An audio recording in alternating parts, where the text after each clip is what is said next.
Well, I think the fears were overblown. I'm actually now getting 2.8% for first quarter GDP. But I think there is a little bit that kind of overstates strength, because what's happened is we've got very good trade data and inventory data for the first quarter, and those things really flip quarter to quarter. So I think we'll have a strong first quarter followed by actually a weak second quarter here. But the broad picture is correct. The global economy had a manufacturing slowdown going into the end of the year. But the PMI data that came out this morning do confirm that we've kind of bottomed out in manufacturing globally. We're doing a little bit better. So I think the global economy is doing okay. And with interest rates so low around the world, I think that's really what's supporting the equity markets. You're just not getting paid for taking risk in fixed income. So where are you going to take risk? I think global equities. Hey, Jim, Greg Valliere brings up the point of the biggest risk now is the economy getting too hot.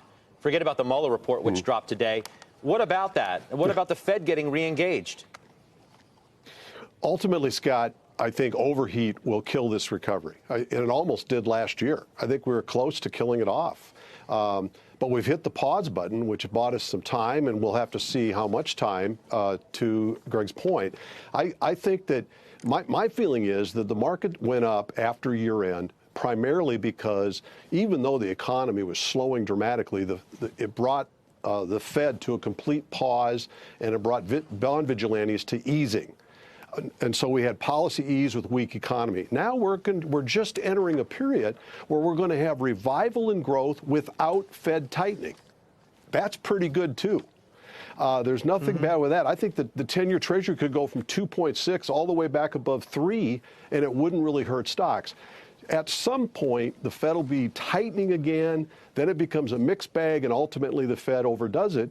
But, you know, that's probably sometimes off. And there's another good period where growth accelerates without tightening that I think the market could do pretty well in as well. So, David, I'm sensing that both of you, in a way, are either cautiously bullish or bullishly cautious. I'm not sure that there's a big distinction between the two. But what the hell should I do with my money right now, David? Well, I think the key thing is, yes, the Fed hit the pause button, but it's actually a pretty sticky button. And having hit pause, I think it's going to be very hard for the Fed politically to move away from pause. So I think they're done for the year. And in that environment, you've got low rates. I think that helps risk assets. It's just, you've got to look at what do people hate here. I think people are still very negative on international equities. I think people are still more cautious about equities than perhaps they should be. So I'd be a little overweight international, maybe a little bit overweight EM. Take a little bit of risk here, because what we have here is central banks who seem to be very tolerant of stronger growth. I don't think we're going to get stronger inflation. And so I think with central banks on the sidelines, rates very low, I think this is a time to take a little bit of risk here.